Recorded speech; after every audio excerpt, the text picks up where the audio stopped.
Hello guys, welcome back to our YouTube channel that is pharmacy. तो आज की इस वीडियो के अंदर हम कवर करने वाले हैं सेल साइकिल। हम सेल की यूनिट पढ़ रहे हैं। एचएपी फर्स्ट हमारा फर्स्ट सेमेस्टर का सब्जेक्ट है। सेल की यूनिट पढ़ रहे हैं हम। पहली यूनिट है, सेल यूनिट का सेकंड पार्ट है 10 है, जिसमें हम cell the structure and function unit of life पढ़ चुके हैं। और इस वीडियो लेक्चर के अंदर हम कवर करने वाले हैं सेल साइकिल क्या होती है। तो without any delay let's start. Cell cycle जानने से पहले अगर हम ये देखें कि सेल साइकिल क्यों जरूरी है, सिग्निफिकेंस क्या होती है सेल साइकिल की। सेल साइकिल की अगर हम बात करें तो जैसे कि चलो एक काम करते हैं, पहले सेल साइकिल को देख लेते हैं कि सेल साइकिल क्या होती है, फिर सेल साइकिल के यूजेस देखते हैं। सेल साइकिल क्या होती है कि it is the sequence. Cell cycle is the sequence events होती है जिसके द्वारा सेल जो होती है, सेल एक्चुअली डुप्लीकेट करती है उसके जीनोम को। मतलब कि सेल साइकिल के अगर आप फेजेस की बात करो कि नॉर्मल सेल्स जो होती है, नॉर्मल सेल्स के अंदर ये फेजेस है, जैसे कि G1 phase, S phase, G2 phase. ये जो आप सेल साइकिल देख रहे हैं, इस सेल साइकिल के अंदर पहली जो फेज है, यहां से सेल साइकिलिंग स्टार्ट होती है। G1 फेज, फिर S फेज आता है जिसको सिंथेसिस फेज बोलते हैं, फिर G2 फेज आता है। G2 फेज के बाद में M फेज आता है और M फेज के बाद में फिर से वापस से G1 फेज आता है और फिर इसमें ये नॉर्मल सेल साइकिल चलती है। लेकिन अगर सेल साइकिल ब्रेक होती है, मान लीजिए सेल में अगर इतनी कैपेबिलिटी नहीं है कि वो फर्दर डिवाइड कर पाए, तो उस केस में क्या होता है कि सेल साइकिल में एंट्री लेने की जगह वो जी नॉट स्टेज जो होती है, इसको बोलते हैं क्विसेंट स्टेज। तो क्विसेंट स्टेज के अंदर एंटर कर जाता है सेल, जिसके अंदर क्या होता है कि सेल खुद को मेटाबॉलिकली एक्टिव करता है ताकि वो फर्दर डिवीजन को प्रोसीड कर सके। तो सेल साइकिल की बात करें तो सेल साइकिल में क्या होता है कि ये सीक्वेंस होती है किसी भी इवेंट्स की, जिसके अंदर सेल जो होता है वो डुप्लीकेट करता है अपने जीनोम को। उसके साथ में उसके जो कॉन्स्टिट्यूएंट्स होते हैं सेल के अंदर, जैसे कि सेंट्रियोल्स हो गए, है ना, और उसके जो अदर कॉन्स्टिट्यूएंट्स हैं, उनको ये सिंथेसाइज करता है सेल के अंदर। और उसके बाद में सेल जो होती है उसको दो डॉटर न्यूक्लिया या दो डॉटर सेल के अंदर उसको डिवाइड कर देता है। तो ये जो प्रोसेस होती है, मतलब कि सीक्वेंस इवेंट्स का, जिनके थ्रू क्या होता है कि जीनोम को सिंथेसाइज करे या फिर उसके ऑर्गेनल्स हैं या उसके जो कॉन्स्टिट्यूएंट्स हैं उनको डुप्लीकेट करे और फिर बाद में एक सेल दूसरे सेल के अंदर डिवाइड हो जाए, तो उसको बोलते हैं cell cycle. Cell cycle actually में दो प्रकार की कंट्रोल होते हैं सेल साइकिल में। पहला होता है निगेटिव कंट्रोल, दूसरा होता है पॉजिटिव कंट्रोल। पॉजिटिव मतलब एड ऑन हो रहा है, मतलब कि सेल साइकिल जो है वो ऐसे पॉजिटिव कंट्रोल्स वो कंट्रोल्स होते हैं जो सेल साइकिल को स्टिमुलेट करते हैं, मतलब सेल साइकिल फर्दर प्रोसीड होती है। और जो नेगेटिव कंट्रोल्स होते हैं उसमें सेल साइकिल को इनहिबिट कर दिया जाता है। तो these are the cell cycle controls. अब अगर बात करें कि जो नॉर्मल सेल होती है, नॉर्मल सेल के अंदर सेल साइकिल किस तरह से होती है, तो ये आप जो सर्कुलर फॉर्म में देख रहे हैं this is the cell cycle. लेकिन अगर आप बात करें तो सेल साइकिलिंग यहां से स्टार्ट होती है G1 फेज से। G1 फेज के बाद में आप देख रहे हैं G1 फेज के बाद में आता है सिंथेसिस फेज, उसके बाद में G2 फेज आता है और G2 फेज के बाद में आता है मेटाफेज, है ना, सॉरी मेटाफेज नहीं, मतलब इंटरफेज आएगा, जिसमें ये आपके जो एम फेज है ये इंटरफेज बोलते हैं इसको। और ये एम फेज के अंदर जो दूसरे फेजेस हैं वो दूसरे फेज, जैसे कि प्रोफेज, ये जो देख रहे हैं आप PMAT, ये है P का मतलब है प्रोफेज। मेटाफेज पहला होता है प्रोफेज, दूसरा होता है मेटाफेज, तीसरा होता है एनाफेज, चौथा होता है टीलोफेज। टीलोफेज के बाद में होता है साइटोकाइनेसिस। तो ये जो आप देख रहे हैं ये एम फेज के पार्ट्स हैं, जो प्रोफेज, मेटाफेज, एनाफेज, टीलोफेज और साइटोकाइनेसिस, ये एम फेज के बाद है, ये एम फेज के पार्ट्स है, जिसके बाद वापस से सेल साइकिल आपके स्टार्ट होती है। एम फेज आप जब देख रहे हैं तो एम फेज के बाद में सेल दो पार्ट्स के अंदर, मतलब उसकी दो पॉसिबिलिटी, या तो वो G0 फेज में एंट्री मारेगी या G1 फेज में एंट्री मारेगी।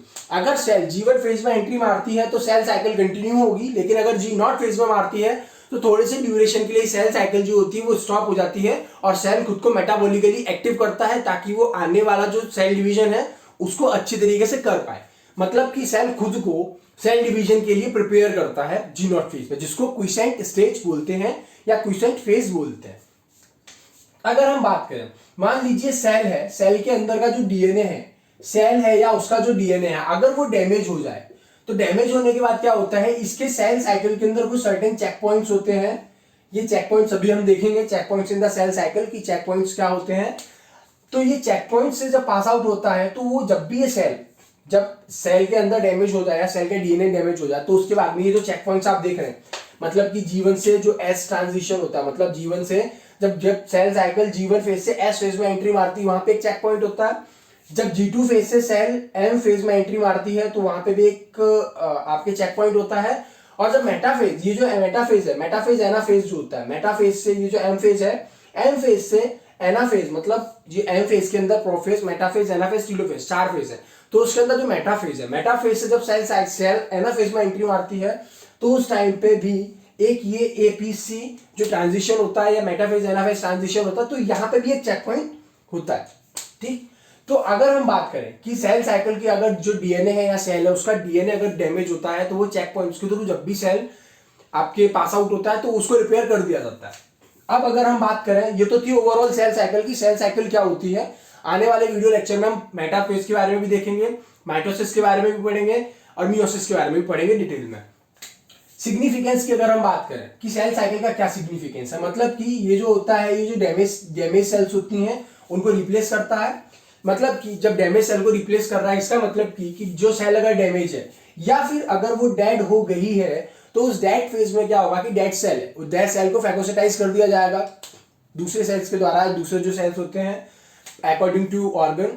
तो उसके बाद में क्या होता है, जब वो सेल हट गई या उसको जब फैगोसाइट करके आपके हटा दिया गया तो उसके बाद में ये जो सेल साइकिल होती है वो जो नई सेल्स होती हैं उनको ऐड कर देता है। ठीक, उसके बाद में क्या होगा कि जो नॉर्मल बॉडी है, जो सेल है, सेल की जो नॉर्मल बॉडी है, नॉर्मल स्ट्रक्चर होता है, उसको मेंटेन करने का काम करता है सेल साइकिल। उसके बाद में सेल साइकिल का आप ऐसे बोलते हो कि सेल जो होती है एक सेल से दूसरे सेल में ट्रांसफर जब होती है, जब कन्वर्ट होती है, उस समय पे क्या होता है कि सेल डिवाइड क्यों होती है। जैसा मैंने आपको प्रीवियस लेक्चर में बताया था कि अगर साइटोप्लाज्मिक न्यूक्लियस इंडेक्स रेशियो अगर मेंटेन नहीं रहता है तो उस केस में सेल साइकिल जो होती है वो होती है, मतलब सेल डिवाइड होता है। तो इसका मतलब ये है कि जब सेल डिवाइड हो रहा है तो उसका न्यूक्लियस डिवाइड हो रहा है, और जब न्यूक्लियस डिवाइड हो रहा है तो न्यूक्लियस डिवाइड होने के साथ में उसका जो डीएनए है, मतलब कि आप जब देख रहे हैं कि ये जो एस फेज है, सिंथेसिस फेज में आपके डीएनए जो होती है, डीएनए का सिंथेसिस होता है एस फेज में। तो इस फेज के अंदर डीएनए डुप्लीकेशन हो रहा है, डीएनए का रेप्लिकेशन हो रहा है, डुप्लीकेशन, सेंट्रियोल्स का डुप्लीकेशन हो रहा है और डीएनए का रेप्लिकेशन हो रहा है। तो सिंथेसिस फेज के अंदर ये हो रहा है, तो मतलब कि डीएनए डबल हो गया, डीएनए के 2 कॉपी बन गई और वो 2 कॉपी 2 अलग अलग सेल में ट्रांसफर होगी। और वो सेल आपके जब जो आपकी जो 2 प्रकार की सेल्स होती हैं आपको पता है, एक ऑटोनॉमिक और एक सोमेटिक सेल्स। तो ये जो सेल्स होती हैं जब फर्दर इंफॉर्मेशन को प्रोवाइड कराती हैं तो ये सेल्स आने वाली जो जनरेशंस होती हैं उनमें अपने डेटा जो होता है, डेटा मतलब इन द सेंस की जो जीन्स है, हमारे जीन्स के अंदर जो भी हमारा जेनेटिक कोड है, उस जेनेटिक कोड को ट्रांसफर करने का काम करती है नई सेल्स, पास करती है जेनेटिक इंफॉर्मेशन को हमारे एक सेल से दूसरी सेल या एक जनरेशन से दूसरी जनरेशन। और इसका क्या काम होता है कि जो होम्योस्टेसिस होता है, हमने फर्स्ट लेक्चर में पढ़ा था होम्योस्टेसिस क्या होता है। अगर आपने नहीं देखा है तो प्लीज हमारी प्लेलिस्ट पर जाइए, उनको चेकआउट कीजिए। तो ये जो होम्योस्टेसिस होता है, होम्योस्टेसिस की मैकेनिज्म जो होती है उसको मेंटेन करने का काम करता है। मतलब कि जो नॉर्मल बॉडी का मैकेनिज्म है या जो होम्योस्टेसिस मैकेनिज्म है उसको मेंटेन करने का काम करता है सेल साइकिल। इसका मतलब कि ये जो जेनेटिक जो इंफॉर्मेशन है, जेनेटिकली इंफॉर्मेशन जो होती है इंडिविजुअल की, उसको मेंटेन करके रखता है। मतलब कि ये जो पर्सन टू पर्सन को डिफरेंशिएट करने के काम आता है। मतलब कि जो जेनेटिक कोड्स होते हैं, जेनेटिक डेटा जो होता है वो सेल टू सेल वेरी करता है, पर्सन टू पर्सन वेरी करता है। इसलिए जब बहुत सारे जीन्स आपस में मिल जाते हैं तो एक पूल बन जाता है जिसको बोलते हैं जीन पूल। ठीक है, तो उस जीन पूल के अंदर वैरायटीज ऑफ जीनोम रहेगा।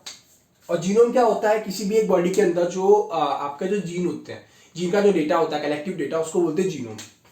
तो ये डिफरेंशिएट करने का काम करता है जेनेटिकली पर्सन टू पर्सन, कि एक पर्सन अलग है दूसरा पर्सन अलग है, उनको डिफरेंशिएट करने का काम करता है सेल साइकिल। अब हम बात करने वाले हैं कि चेक पॉइंट्स क्या होते हैं। तो चेक पॉइंट्स की अगर हम बात करें तो चेक पॉइंट्स बेसिकली क्या होते हैं, ये जो सर्विलेंस कैमरा जो होते हैं, एक्चुअली में जो सर्विलेंस मैकेनिज्म होती है, जैसा कि हम देखते हैं कि कोई भी एक पर्टिकुलर जो हाईली रिस्ट्रिक्टेड एरिया होते हैं या फिर नॉर्मली जहां भी सर्विलेंस कैमरा लगते हैं, उनका काम क्या होता है, सर्विलेंस करने का, मतलब कि देखने का कि सारी की सारी जो एक्टिविटी चल रही है वो प्रॉपर चल रही है कि नहीं चल रही है। तो ठीक इसी प्रकार से क्या होता है कि जब भी हम सेल साइकिल की बात करते हैं तो सेल साइकिल के अंदर ये जो डिफरेंट वैरायटीज है, ये जो वैरायटीज आई मीन कि ये जो मैकेनिज्म है, मतलब कि ये जो सेल साइकिल की डिफरेंट फेजेस हैं, इन फेजेस को प्रॉपर सर्विलेंस करने के लिए ये काम आते हैं चेक पॉइंट्स। मतलब कि आप ये जो देख रहे हैं पहला चेक पॉइंट जीएस से एस, मतलब कि G1 से S, मतलब जीवन फेज जो होती है, जीवन फेज से जब भी सेल एस फेज में एंटर करती है तो उस टाइम पे ट्रांजिशन फेज होता है। एक तो वहां पे पहला सर्विलेंस चेक किया जाता है, पहला सेल को पहली बार चेक किया जाता है चेक पॉइंट से। ठीक इसी प्रकार से जब G2 फेज जो होती है, G2 फेज से M फेज में जब सेल साइकिल एंटर करती है तो वहां पे भी ट्रांजिशन आता है, वहां पे भी एक चेक पॉइंट होता है।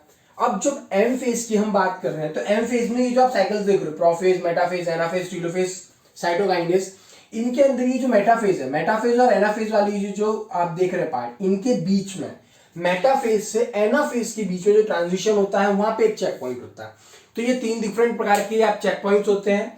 तो ये जो चेक पॉइंट्स है इनका ये जो होती है ये जो एक स्पेशल प्रकार की प्रोटीन्स जो होती है स्पेशल प्रोटीन्स, मतलब कि साइक्लिन्स और सीडीकेस। सीडीकेस का मतलब होता है साइक्लिन डिपेंडेंट काइनेज। आप ये जो टर्म देख रहे हो काइनेज, काइनेज के अंदर ये जो टर्म आ रहा है पीछे ASE, जब आप बायोकेमिस्ट्री पढ़ेंगे तो वहां पे एंजाइम जो एक प्रॉपर यूनिट आती है, मतलब एक प्रॉपर टर्म, पूरी एक टॉपिक का वास्ट टॉपिक है, उस एंजाइम्स को जब आप डिटेल में पढ़ोगे तो वहां पे आप देखोगे कि ASE जो पीछे वर्ड आता है जर्नल, एक्चुअली ये एंजाइम्स के केस में आता है। मतलब कि ये जो काइनेस है दैट इज एन एंजाइम, क्योंकि उसके पीछे ASE आ रहा है, मतलब एंजाइम के नोमेनक्लेचर में कहाँ आएगा वो। तो इसलिए है कि एक एंजाइम है, इसलिए हमने बोला कि जो काइनेस है ये एक प्रकार का एंजाइम है। ये एंजाइम है जो कि रिमूव करता है फॉस्फेट ग्रुप को किसी भी ATP से और उसके बाद में उसको अनदर प्रोटीन से अटैच कर देता है। तो this is the all about check points. अगर आपको मेरी वीडियो पसंद आई हो तो प्लीज लाइक शेयर सब्सक्राइब करना ना भूलें। और अगर आपको लगता है कि मैं कहीं पर पार्ट मिस कर रहा हूं, या फिर आपको लगता है कि मेरा थोड़ा डिटेल में जा रहा है या वीडियो स्लो हो रही है, तो प्लीज कमेंट करना ना भूलें। और अभी तक मेरी वीडियोस को वॉच करने के लिए थैंक यू वेरी मच, और जिन्होंने मेरे को सपोर्ट दिया है I am very very very thankful to all of them. So आप लोगों से मिलते हैं अगली वीडियो में एक नए टॉपिक के साथ में। तब तक के लिए see you guys and have a good day. Thank you.